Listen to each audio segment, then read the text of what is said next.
আপনি গর্ভবতী হলে আপনার শরীরে কী কী লক্ষণ প্রকাশ পায়? যখন কেউ প্রেগনেন্সির জন্য ট্রাই করেন তখন পিরিয়ড ডেট আসার আগে অনেক বেশি উদ্বিগ্ন থাকেন যে এই মাসে প্রেগনেন্সি কনসিভ হয়েছে কি না, কীভাবে আগে থেকে যদি একটু জানতে পারতেন তবে একটু স্বস্তি পেতেন।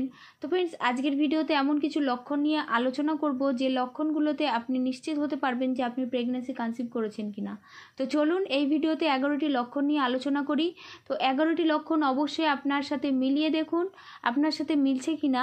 মিললেই আপনি বুঝবেন যে আপনি গর্ভবতী। তো চলুন ভিডিওটাতে শুরু থেকে শেষ পর্যন্ত আমার সাথে থাকুন। আর চ্যানেলে নতুন হলে অবশ্যই চ্যানেলটি সাবস্ক্রাইব করতে ভুলবেন না। চলুন ভিডিওটি শুরু করা যাক। প্রেগনেন্সি কনসিভ হলে আপনারা যে লক্ষণটির উপরে প্রথমেই বেশি গুরুত্ব দেবেন সেটি হচ্ছে আপনার হোয়াইট ডিসচার্জ অর্থাৎ সাদা স্রাব। সাদা স্রাবের ঘনত্ব যেমনই হোক, যদি পরিমাণে বাড়ে তাহলে কিন্তু সেটা আপনার প্রেগনেন্সির লক্ষণ হতে পারে। কারণ হচ্ছে শরীর ভেদে কিন্তু এর ঘনত্বটা বিভিন্ন হয়ে থাকে। কারো কারো ক্ষেত্রে এটা ডিমের সাদা অংশের মতো হোয়াইট ডিসচার্জ প্রডিউস হয়, আবার কারো কারো ক্ষেত্রে একটু গাঢ় টাইপের হয়।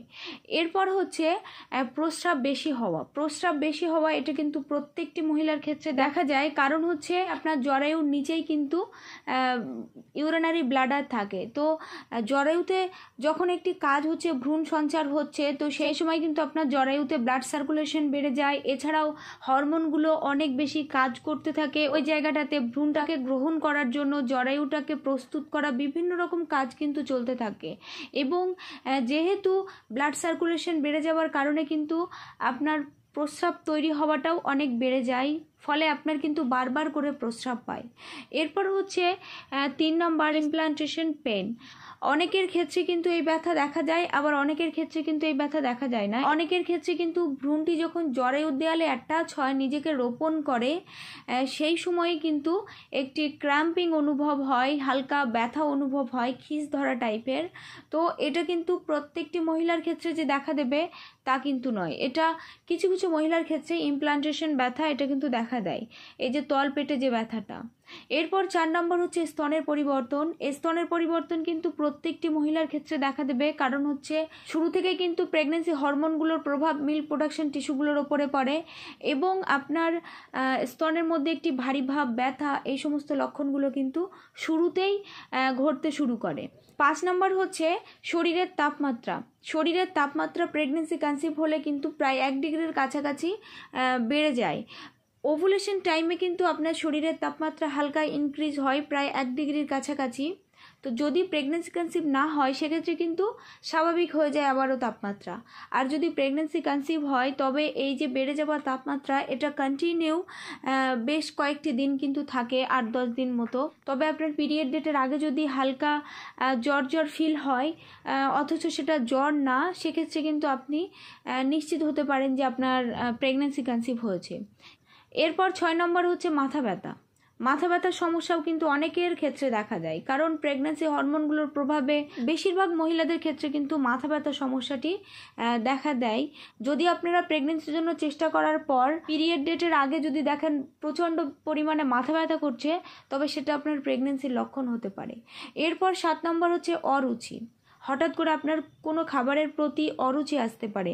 আবার কোনো খাবার আপনি খেতে ভালোবাসতেন না, হয়তো সেই খাবারটা আপনার খেতে ভালোও লাগতে পারে। তো খাবারের মধ্যে যে একটি পরিবর্তন, কোনো জিনিস হঠাৎ খুব ভালো লাগছে, কোনো জিনিস হঠাৎ করে খুবই খারাপ লাগছে, সেটাও আপনার কিন্তু প্রেগনেন্সির লক্ষণ হতে পারে। এরপর 8 নম্বর হচ্ছে মুড সুইং, অর্থাৎ মেজাজের মধ্যে একটি পরিবর্তন আপনি লক্ষ্য করবেন।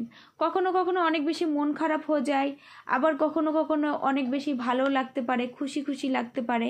তো ফ্রেন্ডস, যদি মেজাজের মধ্যে পরিবর্তন আসে, অরুচি ভাব, তবে এই সমস্ত লক্ষণগুলো কিন্তু আপনার প্রেগনেন্সির লক্ষণ হতে পারে। 9 নম্বর হচ্ছে মর্নিং সিকনেস। এই মর্নিং সিকনেস কিন্তু বেশিরভাগ মহিলাদের ক্ষেত্রে প্রেগনেন্সির সময় দেখা যায়। সকালবেলা ঘুম থেকে ওঠার পরে একটু শরীরটা খারাপ লাগা, একটু দুর্বল ফিল করা, এই সমস্ত কিন্তু হতে পারে। এছাড়াও 10 নম্বর হচ্ছে বমি বমি ভাব। এই মর্নিং সিকনেসের সাথে কিন্তু সকালের টাইমটাতে হালকা বমি ভাবও থাকতে পারে। তবে প্রথম দিকে বমি বমি ভাবটা একটু কম দেখা দিলেও পিরিয়ড মিস করার পর থেকে কিন্তু বমি বমি ভাবের পরিমাণটা অনেকটা বেড়ে যায়। এরপরে কিছু কিছু মহিলাদের ক্ষেত্রে একটি লক্ষণ দেখা দেয়, সেটি হচ্ছে ইমপ্লান্টেশন ব্লিডিং। আপনার পিরিয়ডের ব্লিডিংয়ের থেকে 1 সপ্তাহ আগে যদি আপনার কোনো রকম হালকা 1-2 ফোঁটা ক্ষণস্থায়ী ব্লিডিং হয়ে থাকে, সেটা কিন্তু আপনার ইমপ্লান্টেশন ব্লিডিং হতে পারে। তো ফ্রেন্ডস, এই 11টি লক্ষণই যে আপনার মধ্যে থাকতে হবে সেটা কিন্তু নয়। এর মধ্যে কিছুটা লক্ষণ যদি আপনার মধ্যে থাকে তবে আপনারা অবশ্যই পিরিয়ড ডেটের 1 সপ্তাহ পর প্রেগনেন্সি টেস্ট কিট দিয়ে অবশ্যই টেস্ট করে শিওর হবেন আপনি কনসিভ করেছেন কিনা।